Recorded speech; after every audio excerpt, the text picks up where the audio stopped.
Okay. To further comment on my on Ben's points about the drinking age, there's also many other reasons why the drinking age should be lowered to 18. And there's one, an increased drinking age will not affect consumption of alcohol by minors. It only makes it more taboo and a rebellious thing to do. Reducing the alcohol age would eliminate some of this connotation. Second, increasing the drinking age leads to more binge drinking by minors, contrary to what my opponent is saying. Three, decreasing the drinking age will give individuals an opportunity to drink in a safe environment. And four, increased drinking age does not have any effect on DUIs. In fact, most DUIs are actually committed by adults of legal age, even though many 18 to 20-year-olds can easily consume alcohol. So an increased drinking age does not affect consumption of alcohol by minors. And let's face it, it's inevitable that alcohol is consumed by many young people. Most of us have seen it through high school, and all of us have seen it in college. According to the 2005 Monitoring the Future study, this is an annual survey of U.S. youth, 3/4 of high school seniors, 2/3 of 10th graders, and about 2 in every 5 8th graders have consumed alcohol. The same study showed that 11% of 8th graders, 22% of 10th graders, and 29% of 12th graders have engaged in heavy binge drinking within the past 2 weeks. And then according to the Centers for Disease Control and Prevention, the 2011 Youth Risk Behavior Survey found out that among high school students during the past 30 days, 39 of them have drank some amount of alcohol. 22% of high schoolers binge drink in 2011, and 24% of high schoolers rode with a driver who has been drinking alcohol. The drinking age isn't really working that well.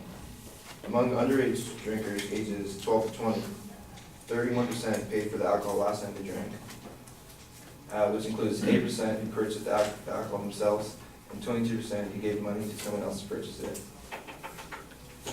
Another reason why drinking age should be lowered to 18 is because it'll lead to more binge drinking for minors.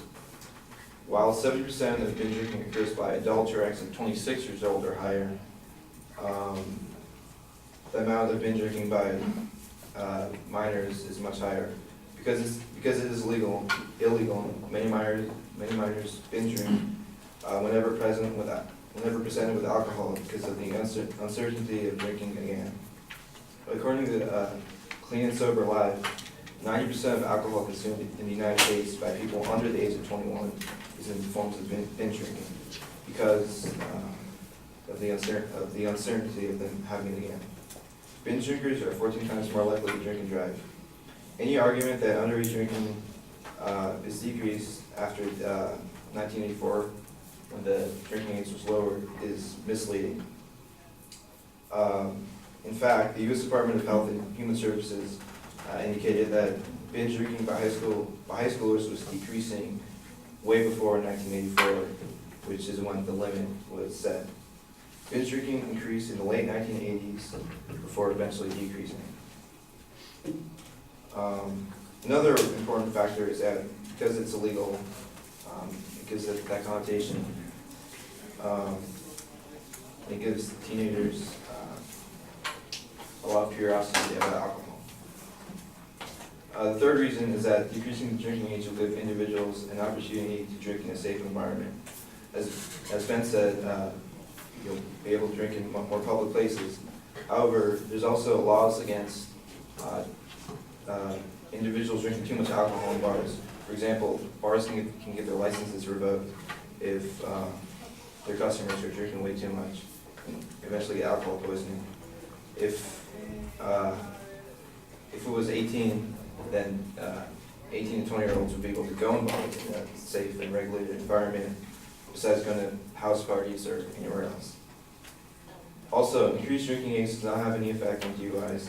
Most DUIs are by adults of legal age, 26 or above. In Canada, police reported 121 incidents. In Canada, there was a rate of 0.35 per 100,000 people of alcohol-related deaths in the year 2011. And in the U.S., the alcohol-related deaths in 2011 was 3.2 per every 100,000 people. The minimum legal drinking age is also 18 in 3 provinces in Canada and 19 everywhere else. A much lower drinking age than it is here. And since 1982, 2 years prior to the MLDA being set to 21, there was already a decline of drunk driving fatalities across all age groups and demographic categories. And then according to a Pennsylvania DUI report, 4.6% of drivers ages 16 to 20 drove drunk. However, people much older have driven drunk more often. For example, 10.2% of drivers 21 to 25 drove drunk in Pennsylvania in 2010, and 8.9% of drivers ages 26 to 30 drove drunk in Pennsylvania within the same year. Drivers under 21 drove drunk less frequently than all age groups until the age of 56. Also, an Indiana college substance use survey found that the majority of those younger than 21, which is 60.4%, said that they get alcohol using fake IDs or someone else's IDs. This liquefies any argument that people under 21 don't go to bars and clubs, thus not driving as much as any other age groups. Irresponsible alcohol consumers will drink whether or not it's illegal or not.